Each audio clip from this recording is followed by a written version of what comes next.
Ya, saya Ignatius Thomas Panenca, Kabupaten Tugas Barat.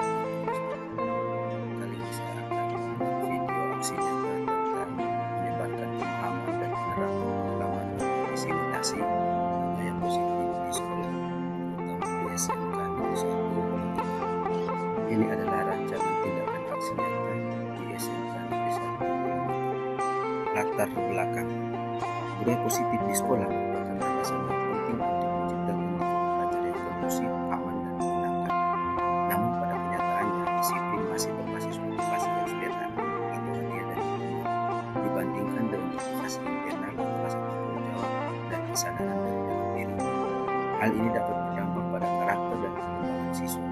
Selain itu, belum ada kesepakatan bersama antara guru dan siswa terkait perilaku yang diharapkan di sekolah. Kondisi ini mendorong dilakukannya tindakan aksi nyata untuk membangun budaya positif di sekolah. Yang berikut tujuan diterapkannya budaya positif adalah yang pertama, meningkatkan pengetahuan tentang budaya positif. Terbentuknya motivasi intensif dengan membuat kesepakatan yang jelas dapat membawa berbagai dampak positif bagi murid, baik dalam perubahan perilaku dan kebiasaan, perkembangan karakter positif maupun kehidupan sekolah yang lebih menyenangkan dan produktif. Terakhir, diharapkan murid dapat tumbuh dan berkembang menjadi individu yang berkarakter positif, disiplin, tanggung jawab, dan mampu mencapai potensi terbaik mereka. Yang berikut tolak ukur.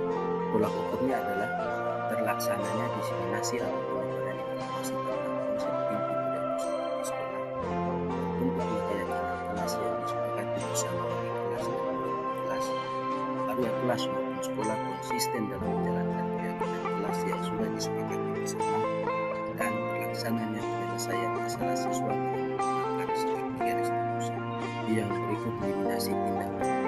Eliminasi tindakan yang akan dilakukan adalah melakukan koordinasi dengan kepala sekolah, melakukan koordinasi dengan kepala guru, melakukan diseminasi atau penyebaran informasi konsep inti budaya positif di sekolah, menyusun keyakinan kelas, dan melaksanakan penyelesaian masalah berdasarkan segitiga restitusi.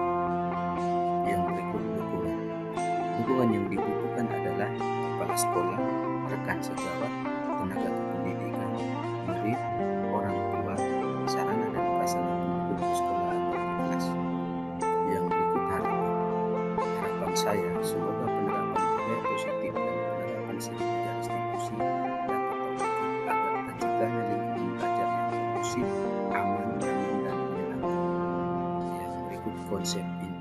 Konsep inti yang saya paparkan dalam budaya positif adalah disiplin positif, nilai-nilai kebajikan, kebutuhan dasar manusia, hukuman dan penghargaan, teori motivasi perilaku manusia, 5 posisi kontrol, segitiga restitusi, dan keyakinan kelas. Ini adalah video penyebaran budaya positif yang saya lakukan bersama kepala sekolah dan rekan-rekan guru hebat saya di SMK Negeri 1 Purwakarta. Mari kita saksikan. Terima kasih Syarif Kecek selaku guru penggerak yang saya hormati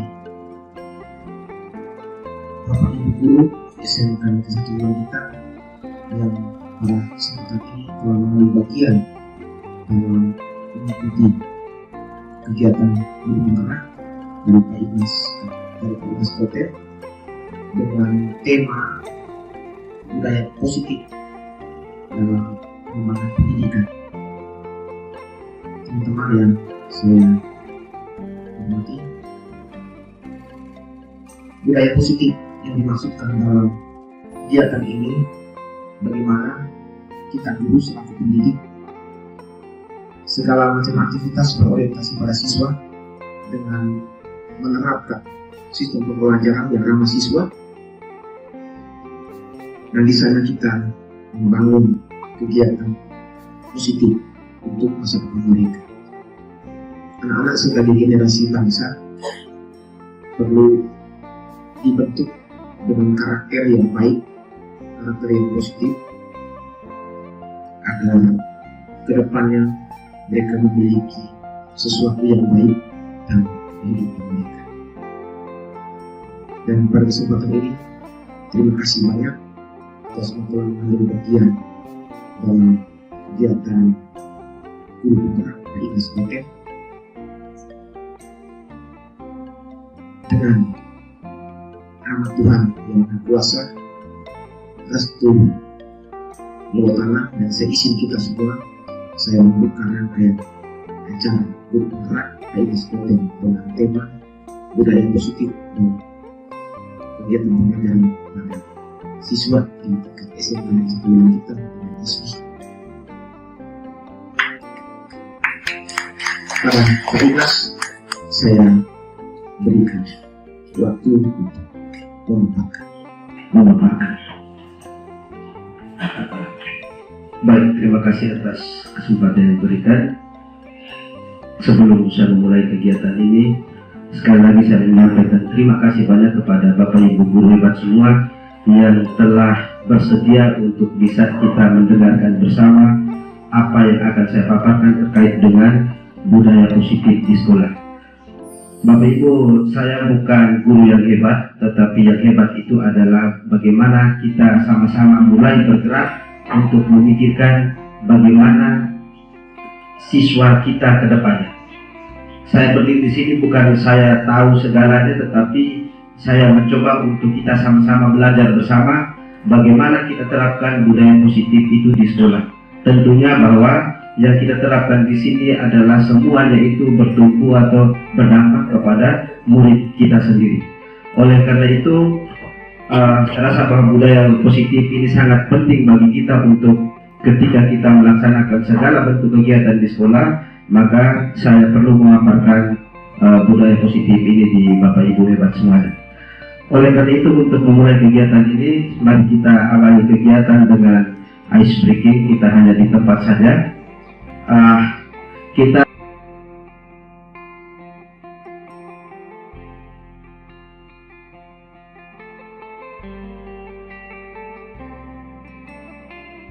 malam tidak tepuk tangan.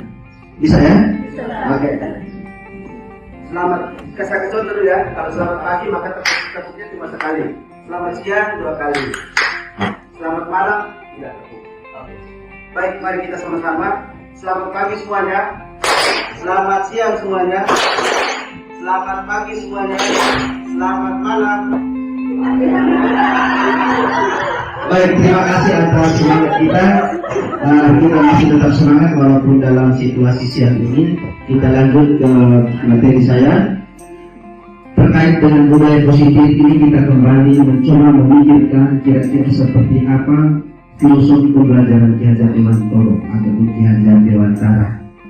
Selama ini kita sering menyebutkan yang namanya KHD ataupun Ki Hajar Dewantara, dengan semboyannya adalah Tut Muri Handayani. Kita lupa, dengan semboyannya adalah Tut Muri Handayani.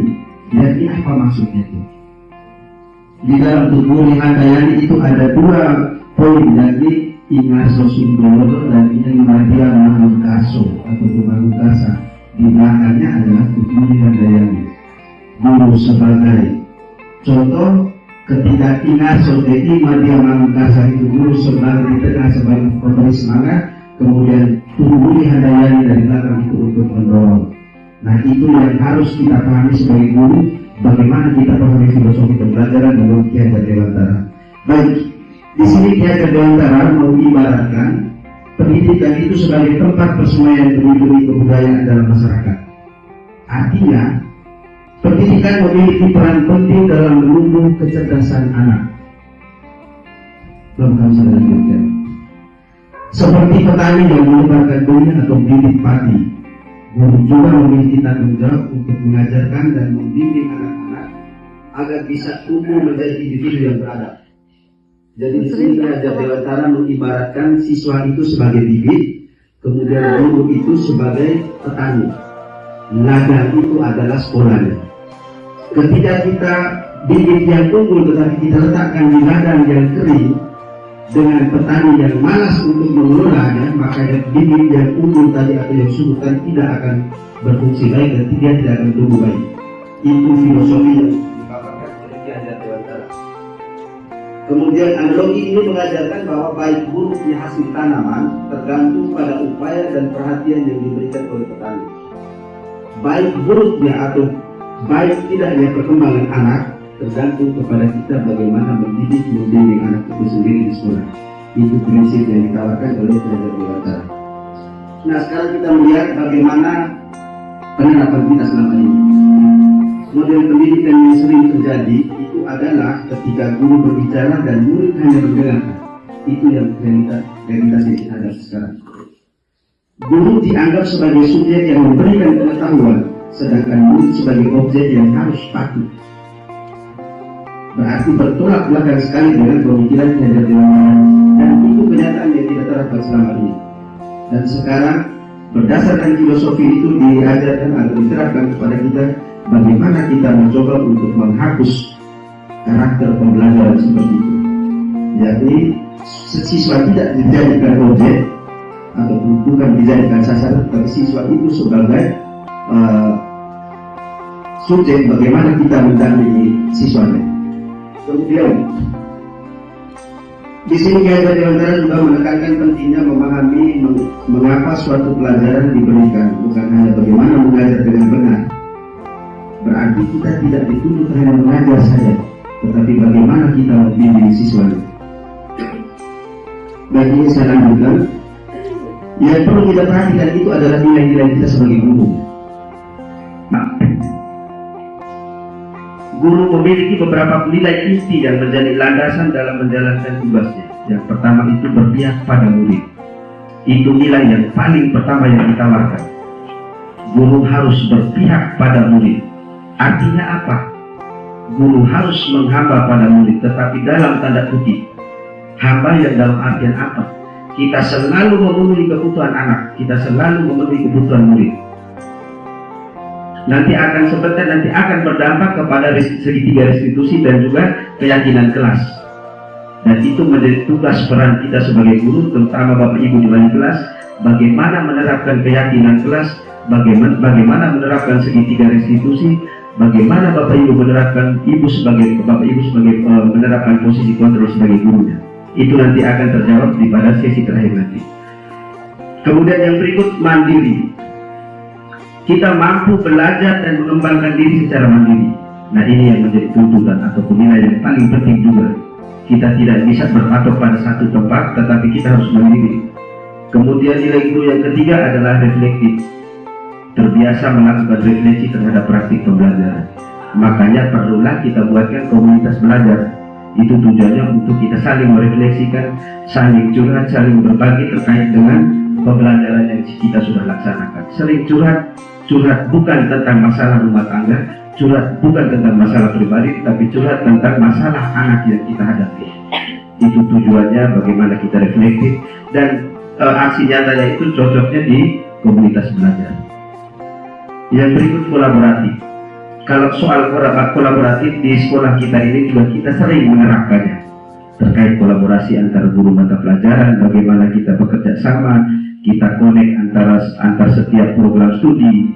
Nah, itu yang disebut dengan kolaboratif. Sekarang bagaimana kita perlu meningkatkan nilai itu. Kemudian nilai yang kelima adalah inovatif. Teknologi di dunia pendidikan itu wajib hukumnya bagi kita untuk bagaimana kita mengakuinya, bagaimana kita mengikutinya. Kita coba hilangkan alasan bilang karena sibuk ini tetapi kita coba pelan-pelan untuk menyesuaikan. Kira-kira di sekolah ini mereka menggunakan pembelajaran model begini, bagaimana dengan di sekolah kita? Kita harus saling tahu tentang bagaimana perkembangan dunia pendidikan melalui dunia teknologi yang sekarang berkembang begitu canggih. Kemudian yang berikut tentang peran guru. Nah, peran guru ini ada 3 di sini, 4. Yang pertama, pemimpin pembelajaran. Yang dimaksudkan di sini pemimpin pembelajaran ini bukan menjadi kepala sekolah atau bukan menjadi seorang kepala, tetapi ketika kita mengajar di kelas itu juga kita dikatakan sebagai pemimpin pembelajaran. Tugas kita sebagai pemimpin pembelajaran itu apa? Mengkoordinasi semua kegiatan yang kita laksanakan dalam pelajaran tersebut. Karena kita sebagai pemimpin pembelajaran, yang kita sebut sekarang ini kita guru, tetapi sebaiknya kata guru itu dihilangkan sedikit di hadapan anak-anak dengan kita menerapkan bagaimana kita pemimpin pembelajaran. Artinya kita mampu memimpin anak-anak, mampu mengkoordinir anak secara baik. Kemudian yang berikut, coach bagi guru lain. Bapak Ibu yang menjadi coach bagi guru lain ini sangat penting bagi kita untuk bagaimana kita saling berbagi praktik baik yang pernah kita sudah dapatkan, kita bagikan kepada teman-teman. Entah itu melalui kegiatan-kegiatan resmi ataupun kegiatan-kegiatan seperti yang tadi di kegiatan di kelompok belajar. Kemudian menjadi agen perubahan, menjadi fasilitator perubahan di sekolah dan di lingkungan sekitarnya. Kita sebagai agennya. Kemudian menjadi model peran menunjukkan praktik-praktik terbaik dalam pembelajaran. Berdasarkan pemaparan tadi, maka saya dapat menyimpulkan bahwa pendidikan seharusnya bukan hanya tentang mengajar Bapak Ibu, tetapi juga tentang membimbing anak agar tumbuh menjadi individu yang beradab dan cerdas. Kita merefleksikan selama ini yang kita terapkan itu apakah sudah sesuai dengan pemikiran filosofi Kiai Dewantara. Yang selama ini kita terapkan itu adalah kita sebagai guru, kita berfokus pada kita mengajar. Dan ketika anak sudah berbuat salah, itulah kemenangan hak otoritas penuh oleh guru. Dengan segala cara menyiksa anak itu nanti akan kita bicara tentang bagaimana posisi kontrol kita sebagai guru dan juga bagaimana hukuman dan tindak lanjut daripada tindakan itu. Dan tujuan daripada pemaparan saya ini, kita mencoba untuk memikirkan, kita mencoba merubah pola kita yang selama ini tunjuk ke anak babi anjing itu dihilangkan. Karena itu akan berdampak besar kepada bagaimana perkembangan karakter anak. Kadang kita merasa bahwa susah sekali, ini bingung kita mau anak-anak ini kita nasihat tidak bisa. Nah itu kita dituntut, bukan kita menyerah kemudian langsung ambil tindakan ekstrim. Itu salah besar.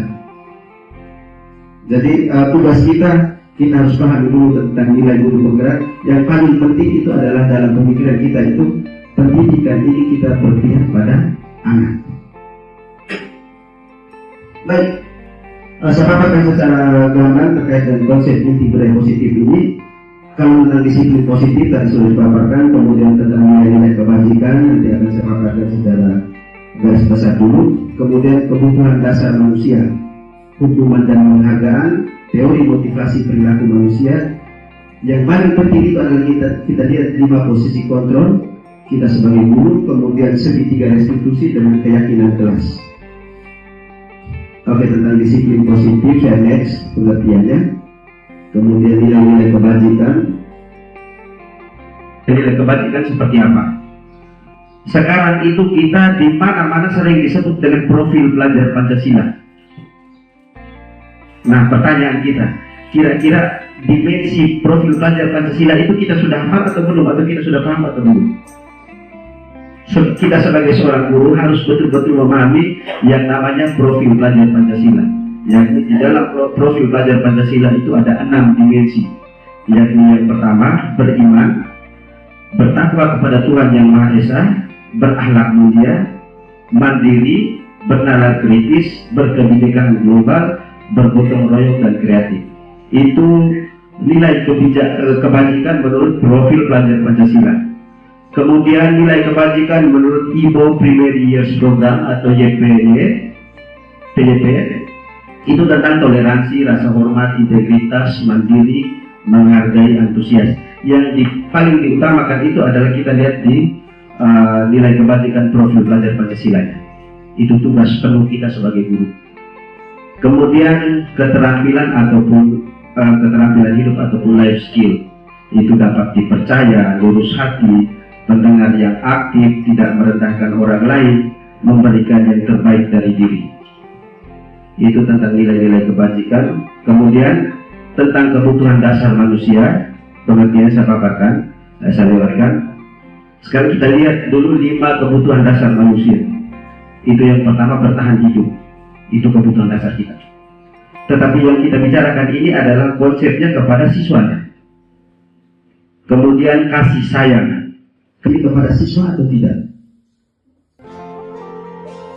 Tentang kasih sayang, pernahkah ataupun seringkah kita memberikan kasih sayang kita terhadap siswa? Dari kebebasan, kita sebagai guru, bagaimana cara kita berikan kebebasan kepada siswa untuk berekspresi tentang kesenangan, bagaimana kita guru memberikan hal-hal yang membuat siswa itu senang, nyaman, betah untuk tetap berada di sekolah. Kemudian tentang penguasaan, ketika kita menerapkan ini, apakah kita bertindak sebagai penghukum, penghakim, atau kembali kepada bagaimana kita memahami yang tadi disebut dengan nilai-nilai guru tadi. Jadi 5 kebutuhan dasar ini juga penting bagi kita guru untuk memahaminya. Nah, terkait dengan bertahan hidup, misalnya makan, pakaian, tempat tinggal, keamanan, dan kesehatan. Kemudian terkait dengan kasih sayang, rasa diterima, itu rasa diterima, kemudian dipedulikan, berbagi kerjasama, dan menjadi bagian dalam kelompok. Itu dikasih sayang. Kemudian penguasaan, harga diri, keinginan untuk dianggap, memimpin, kemudian berprestasi, dan juga didengar. Kemudian kebebasan, mandiri, memilih pilihan. Ya, ini semua ini kita coba lihat dengan kesiswaan. Apakah selama ini kita berikan kebebasan kepada siswa untuk memilih, atau semuanya itu kita tentukan? Nah, itu yang menjadi refleksi bagi kita. Kemudian kesenangan, bermain, antusias, kemudian tertawa, humor, dan belajar. Saya lanjutkan. Kemudian motivasi perilaku manusia itu adalah dorongan yang timbul pada diri seseorang. Saya lanjutkan. Yang penting bahwa dalam motivasi perilaku manusia ini kita tahu ada dua, yakni motivasi intrinsik dan motivasi ekstrinsik. Motivasi yang berasal dari dalam diri siswa dan motivasi yang berasal dari luar siswa. Ketika anak kita suruh ataupun ketika anak kita tugaskan untuk bekerja, apakah motivasinya itu dari luar atau dari dalam? Kebiasaan itu digunakan itu dari luar karena penghargaan, dapat hadiah, dapat imbalan. Tetapi jarang sekali siswa yang mengerjakan ataupun ketika kita menyampaikan sesuatu yang dia kerjakan itu berdasarkan dari dalam dirinya sendiri. Begitu juga dengan kita guru. Karena ketika kita bekerja itu bukan karena dari intrinsik, dari dalam diri, tetapi karena penghargaan. Contohnya, sebagai wali kelas misalnya, kita bekerja itu bukan karena dari dalam diri, tetapi karena dia uang 300.000. Ataupun ketika kita suruh untuk Pak tolong buatkan kegiatan ini, pertanyaan yang paling pertama, besarannya berapa begitu? Nah, itu sebenarnya salah bagi kita sebagai guru, karena kita tidak memahami dua motivasi tadi. Kemudian tentang konsep disiplin, nah ini yang tadi saya katakan bahwa kadang kita menghukum ataupun kita berikan penghargaan. Nah, konsep disiplin ini ada dua identitas, yakni ada identitas gagal dengan identitas sukses. Nah, konsep disiplin yang pertama itu identitas gagal, yang pertama itu hukuman. Jadi ketika kita memberikan siswa hukuman itu juga kita gagal dalam melaksanakan budaya positif. Menyakitkan, tidak nyaman, memaksa murid jadi takut. Ya, jadi ketika terutama kata-kata kita, walaupun kita bilang siswa tidak tersinggung, siswa tidak respon saja, tetapi sangat menyakitkan bagi dia. Kadang itu kita tidak sadar. Kita omong kata kasar sesuka dengan kita punya pikiran. Kau bangsa, kau kurang ajar. Walaupun siswa tidak respon, tetapi dampaknya di hatinya. Nah, itu harus kita pahami bahwa dan hukuman itu dikatakan gagal. Identitas itu dikatakan identitas gagal yang dihukum tadi. Kemudian kita membuat siswa tidak nyaman dengan ocehan ataupun dengan kelakuan kita. Kadang kita membuat siswa tidak nyaman. Makanya wajarlah siswa yang banyak keluar dari kelas ketika kita les, karena kita sudah buat siswa itu tidak nyaman. Kemudian memaksa murid jadi takut. Nah, ini menjadi kebiasaan kita. Ketika kita ajar kemudian siswa menjadi takut, itu menjadi kepuasan bagi kita. Tetapi sebenarnya salah. Harusnya kita membuat siswa itu merasa nyaman, merasa senang dengan kita, bukan merasa takut dengan kita. Kemudian murid menyembunyikan kesalahannya, murid menjadi rendah diri. Ya, itu juga hukum identitas gagal namanya. Kemudian penghargaan atau hadiah itu tidak efektif, merusak hubungan ataupun sifat iri, mematikan kreativitas, menghukum dengan sistem ranking, merampas hak menghargai dirinya. Itu yang disebut dengan identitas yang gagal dalam penghargaan atau hadiah. Jadi ketika anak sukses kemudian kita beri hadiah, itu juga menjadi ketersinggungan bagi siswa yang lain. Atau anak yang begini pintar, begini kemudian kita sering, iya di sini kelas ini hanya satu orang yang saya Pak Guru banggakan, yakni si A. Itu juga sangat menyiksa, menyakitkan bagi siswa yang lain. Akhirnya yang tadi sebenarnya dia mau berkembang, tetapi karena kita sudah patok bahwa di kelas ini cuma ini yang saya akui, maka yang lain dia tidak bisa berkembang. Dia hanya tetap di situ saja. Karena dia tahu bahwa ketika saya perjuangkan, tetapi yang diakui cuma satu. Karena kita sudah mematahkan semangat anak di awal. Jadi itu menjadi hal yang penting bagi kita untuk kita pahami. Kemudian tentang yang namanya identitas sukses, itu yang pertama konsekuensi dan restitusi. Penguatan jangka pendek, ada cara kita untuk menguatkan dalam bentuk penguatan jangka pendek.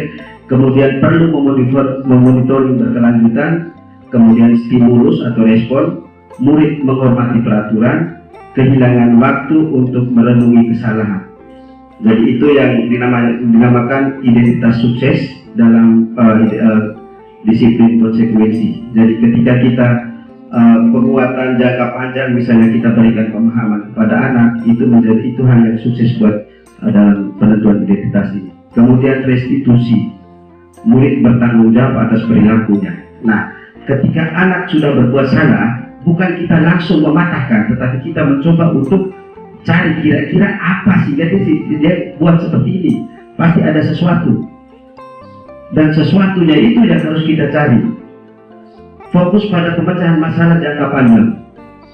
Murid menghormati dirinya dan orang lainnya. Kemudian dirinya memegang kontrol. Itu saya lanjutkan saja untuk restitusinya.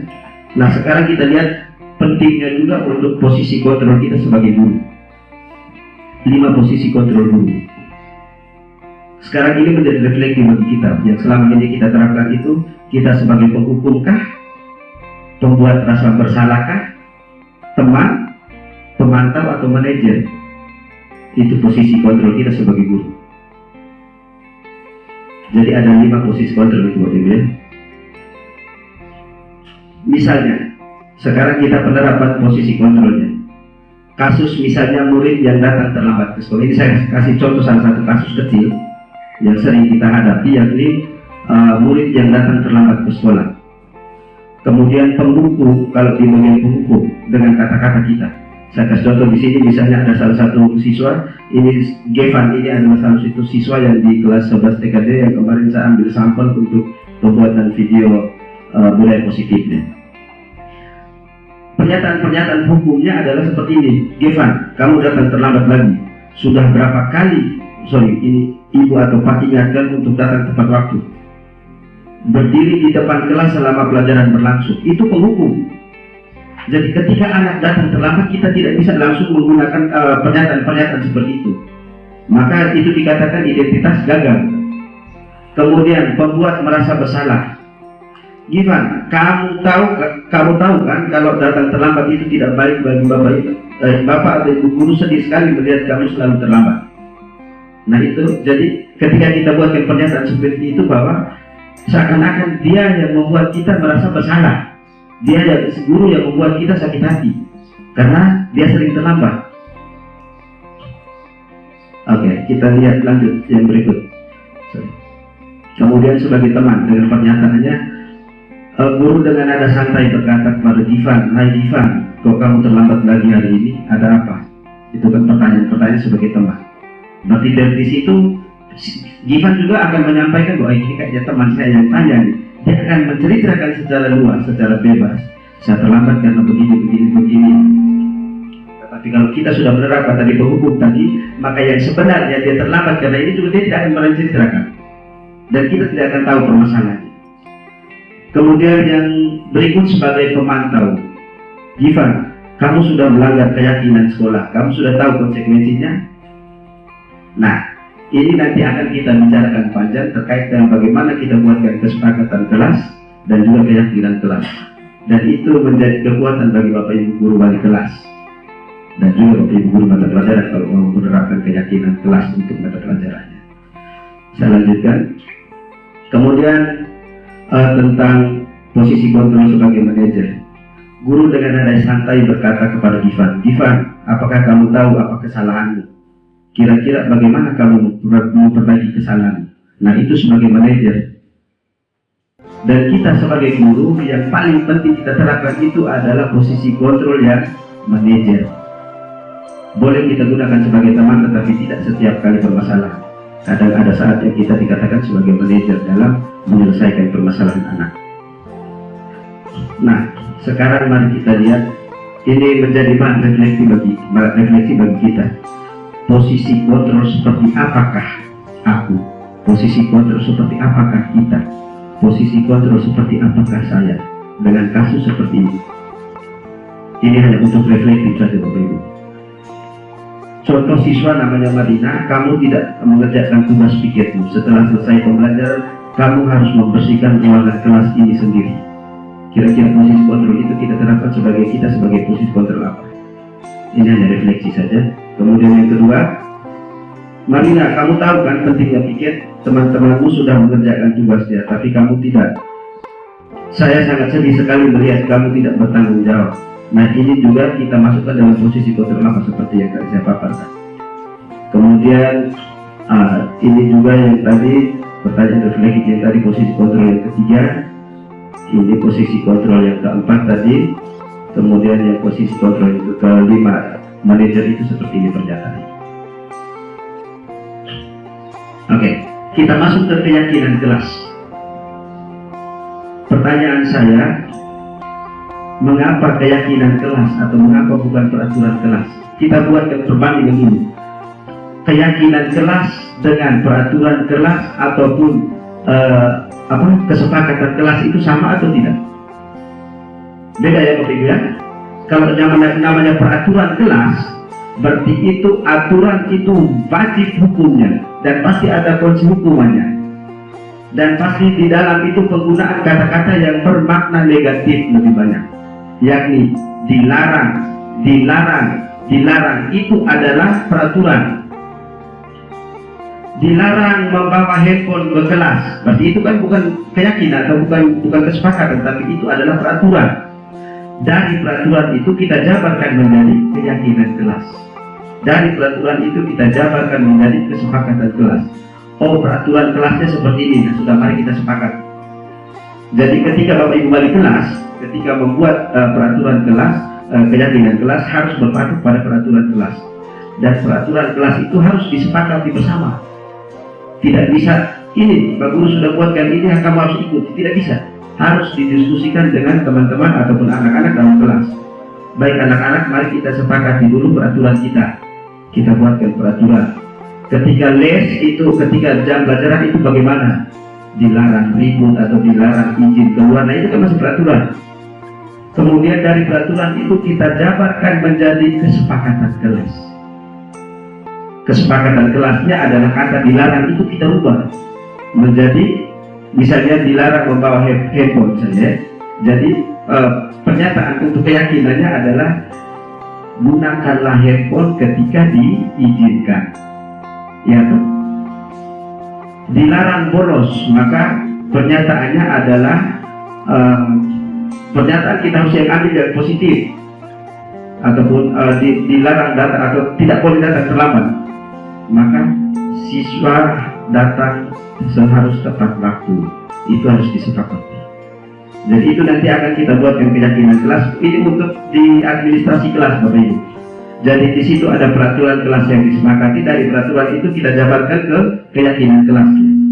Jadi keyakinan kelas itu nanti akan ketika siswa berbuat masalah seperti yang tadi, misalnya tidak mengerjakan PR, nanti lihat sendiri di konsekuensinya, di kesepakatan kelasnya. Apa?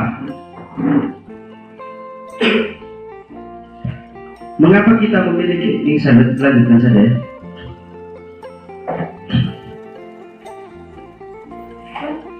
Oke.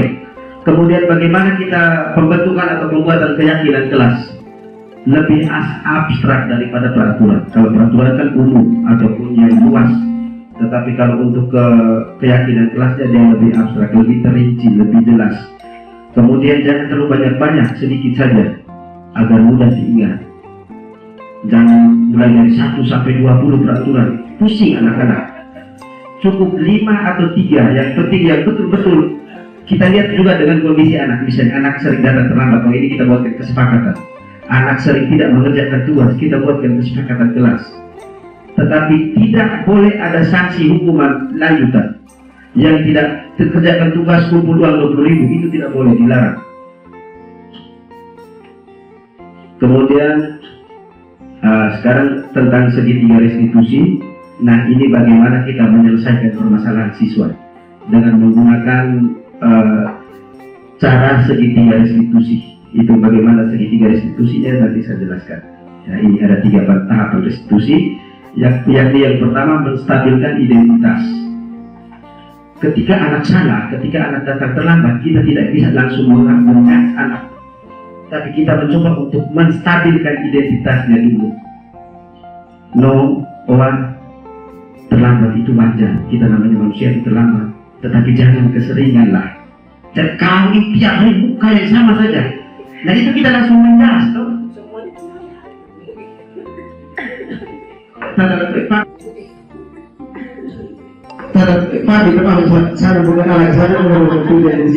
Tetapi maksudnya ini ya, dari begini Bapak Ibu, posisi kontrol ini kita perlu pahami. Yang pertama, menstabilkan identitas ini. Kita sudah tahu anak itu berbuat salah, tetapi bagaimana supaya kita mencoba untuk menstabilkan identitasnya dulu, bahwa dia yang dia lakukan ini juga pernah yang lain sehingga yang lain juga lakukan.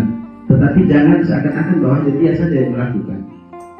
Siswa yang lain juga ada yang datang terlambat, tapi mereka tidak seperti aku datang terlambat tiap hari. Nah, itu kan salah satu menstabilkan identitas. Kemudian kita lanjut lagi ke validasi tindakan yang salah. Kita tanya, kenapa aku datang terlambat? Tadi malam saya tadi pagi bangun kesiangan, Pak. Kenapa? Kita tadi malam mau buat apa? Saya tadi malam main game. Game itu penting kan untuk Anda? Penting, Pak, sangat penting bagi saya. Oke lah, itu penting bagi Anda, tetapi kan Anda juga belajar. Nah, itu kan salah satu cara untuk bagaimana kita mencoba untuk memvalidasi tindakan yang salah. Kita tidak bisa mengatakan langsung atau langsung itu salah, game itu begini, tidak bisa. Kemudian posisi kontrol yang ketiga itu menanyakan keyakinan. Ini nanti tugasnya kita untuk bagaimana. Sudah tahu kan kesepakatan kelas kita kemarin? Pasti pertanyaan terakhirnya begitu. Kemarin kan kita sudah sepakat di kelas. Bagaimana kalau sudah melanggarnya? Kira-kira seperti apa nanti? Pasti dia akan bilang, Pak, saya jadi saya tidak akan lakukan lagi. Seperti itu pasti. Nah, di saat itu kita menanyakan tentang keyakinannya. Kemudian tadi untuk pernyataan menstabilkan identitas tadi saya sudah paparkan terlebih ya. Kemudian validasi tindakan yang salah juga sudah. Ini contoh penerapan, ini sudah mau habis. Contoh penerapan segitiga restitusinya, menstabilkan identitas. Ini kemarin saya buatkan video pembelajaran di kelas untuk segitiga restitusi ini di kelas 11 DKJ. Kemudian validasi tindakan yang salah. Kita tidak bisa langsung panggil anak di depan siswa masing-masing. Kan kita kan punya ruang, atau kita punya tempat. Kita sudah tahu salah, tetapi biar nanti ikut gue saja. Dulu sebentar selesai bertemu dengan Pak Guru di kantor ya. Kita bicarakan juga punya permasalahan tadi di dalam terlambat. Jadi kita jangan langsung memvonis atau menjudge anak di hadapan siswa yang lain. Walaupun permasalahan berat apapun, tetapi kita mencoba untuk privasi anak itu kita jaga. Jadi begitu juga dengan kita teman-teman guru ya, tetapi di satu sisi bahwa kondisi yang menghendaki kita untuk bisa bercanda, untuk bisa ini sebagai bahasa-bahasa yang sebagai untuk just kidding atau menggila dengan teman-teman ataupun mereka menggila dengan siswa. Jadi tidak semua situasi itu kita terapkan secara murni. Ada yang harus kita tahu bahwa ini situasi-situasi humor atau situasi refresh lah untuk menyegarkan pikiran. Kemudian untuk menanyakan keyakinan. Tujuan mulia dari penerapan disiplin positif ini adalah agar terbentuk murid-murid yang berkarakter, berdisiplin, santun, jujur, peduli, bertanggung jawab, dan merupakan pembelajar sepanjang hayat. sesuai dengan tujuan pendidikan yang diharapkan. Itu adalah standar nasional pendidikan.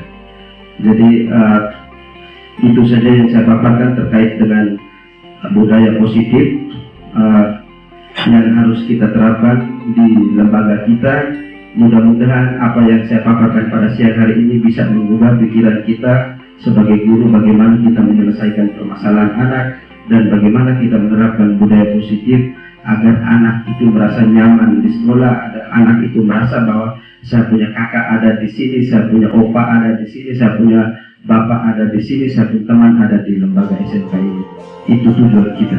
Karena tujuan paling utama adalah bagaimana kita kemarin di visi dan misi saya itu kita mencoba untuk menciptakan situasi pembelajaran yang menyenangkan, yang berpihak pada anak. Itu kan kesepakatan kita kemarin. Nah sekarang bagaimana aplikasinya, bagaimana implementasinya buat anak nyaman di kelas itu dengan cara seperti apa? Buat anak merasa betah di sekolah itu dengan cara seperti apa? Itu tugas kita sebagai guru. Mari kita sama-sama tergerak dan menggerakkan. Sekian dan terima kasih.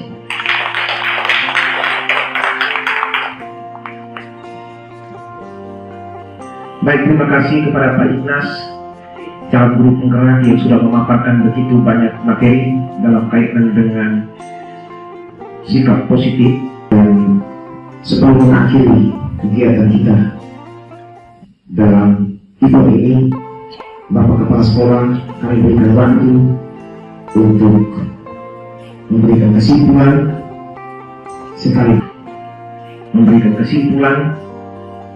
sekaligus menutup kegiatan budaya positif di sekolah.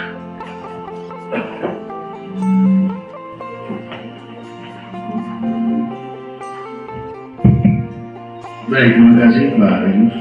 Teman-teman guru sekalian, Pak Ignas selaku calon guru penggerak, ya. Jadi hari ini kita sudah mendengar pemaparan materi budaya positif, ya. Satu hal yang perlu saya garis bawahi bahwa inti dari pembelajaran sekarang ini terfokus kepada peserta didik, tetapi juga tidak mengurangi aturan dan tata tertib disiplin sekolah. Tinggal saya bagaimana kita membahasakan itu kepada siswa. Seperti tadi ada keyakinan di kelas, ya. Tetap pendasarannya pada peraturan sekolah, tapi bagaimana kita membahasakan, membuat kesepakatan dengan agar dia betul-betul paham di situ. Kita berusaha untuk menarik dia masuk dalam lingkungan pembelajaran yang menyenangkan siswa, ya. Jadi terima kasih Pak Ignas, hari ini kita sudah memaparkan materi yang cukup bagus, yang juga pasti akan menggugah, ya, Bapak Ibu sekalian selaku guru dan pendidik di sekolah ini. Ya, saya harap kita harus semakin lebih banyak merubah mindset kita. Paradigma pendidikan lama beda dengan paradigma pendidikan baru, ya. Jadi tidak apa-apa ini tidak menjadi suatu hal yang luar biasa bagi kita sebenarnya. Kita sudah berpengalaman dalam melakukan pendidikan pembinaan pendampingan kepada anak, ya. Jadi hanya mengubah kita punya mindset saja sebenarnya. Jadi pola pikir kita, ya, gerakan kita di sekolah, aksi nyata kita harus betul-betul mengedepankan siswa pada poin yang paling utama. Tapi saja bahwa hal yang perlu kita sampaikan, ya, Bapak Ibu sekalian, mudah-mudahan pertemuan dan pemaparan dari Pak Ignas hari ini akan merubah setiap pola pikir dan pola kita ke depan. Saja sekian.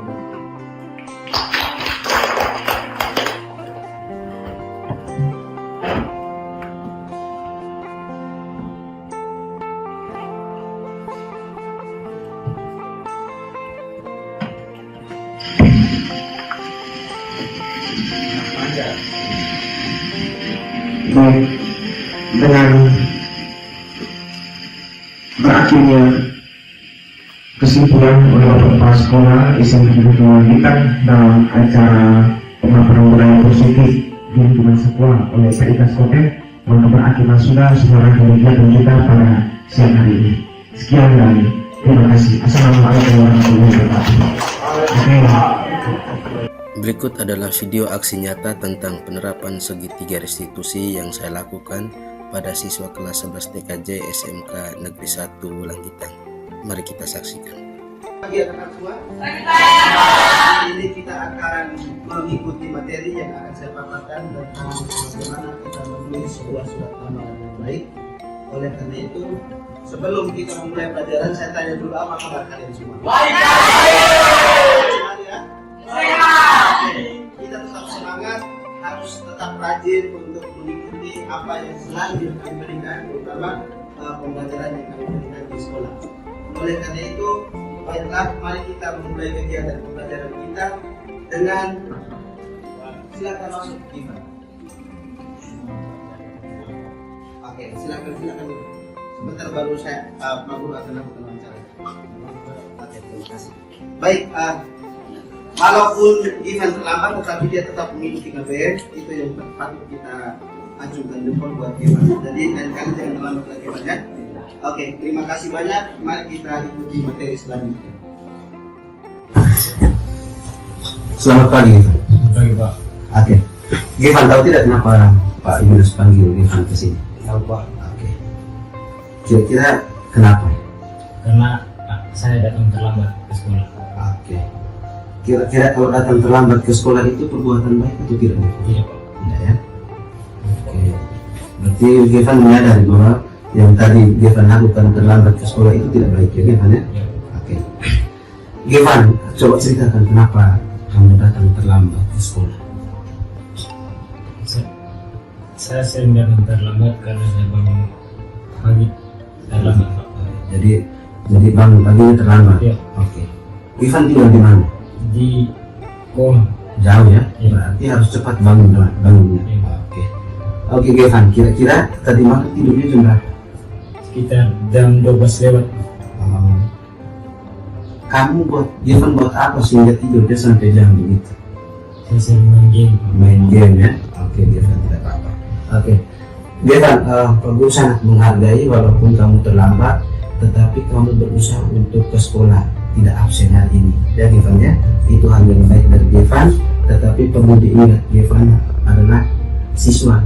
Jadi malam itu aktivitas malam misalnya main game itu harus dikurangi Gevan ya? Oke. Gevan masih ingat ya kita punya kesepakatan kelas yang sudah kita buat? Masih ya? Coba Gevan sebutkan salah satunya. Datang tepat waktu ke sekolah Pak. Oke, datang tepat waktu ke sekolah ya? Oke, jadi yang tadi Gevan lakukan itu sudah melanggar kesepakatan sekolah. Oke, Gevan, benar sekali jawaban Gevan tadi. Jadi ketika Gevan datang terlambat ke sekolah itu sesuai dengan kesepakatan kita atau tidak? Kalau kan berdasarkan kesepakatan sekolah tadi itu sesuai atau tidak? Tidak sesuai itu. Oke, di sini Pak tidak menyalahkan Gevan. Dan Pak juga tidak menghukum Gevan. Pak Guru akan membantu Gevan untuk mencari solusinya atau jalan keluarnya supaya Gevan tidak terlambat lagi ke sekolah. Bisa ya Gevan ya? Oke. Kira-kira apa yang bisa Gevan lakukan agar tidak terlambat datang ke sekolah lagi? Saya akan mencoba bangun lebih pagi lagi Pak. Oke, terima kasih. Oke. Betul sekali ya Gevan ya? Ya, Pak. Dan juga tidur malamnya juga harus lebih awal Ya, Pak. ya, jangan main game lagi. Oke, kira-kira kapan Gevan mulai untuk tidak datang terlambat ke sekolah ini? Mulai besok. Mulai besok ya? Betul ya? Betul. Oke, jadi mulai besok Pak Guru akan lihat Gevan tidak terlambat lagi itu. Karena ini juga kesepakatan kita bersama dan juga kesepakatan Gevan dengan Pak Guru di sini. Oke, baiklah Gevan. Pak Guru ingin hanya supaya Gevan menjadi anak yang baik, taat akan peraturan yang ada di sekolah. Oke ya? Bagaimana Gevan? Menurut Gevan? Menurut saya, terima kasih atas nasihat baiknya Pak ke saya. Oke.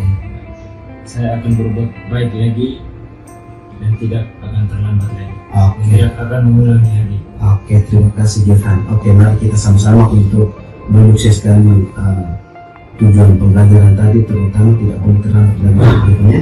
Sukses bareng Gevan. Terima kasih Pak. Terima kasih banyak. Oke, silakan ke kelas. Terima kasih Pak.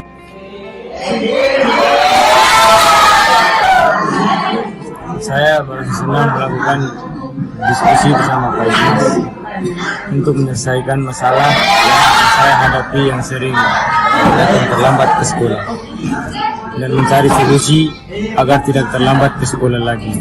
Terima kasih Pak Ignas atas nasihatnya kepada saya. Terima kasih. Sekian dan terima kasih. Tergerak, bergerak, dan menggerakkan.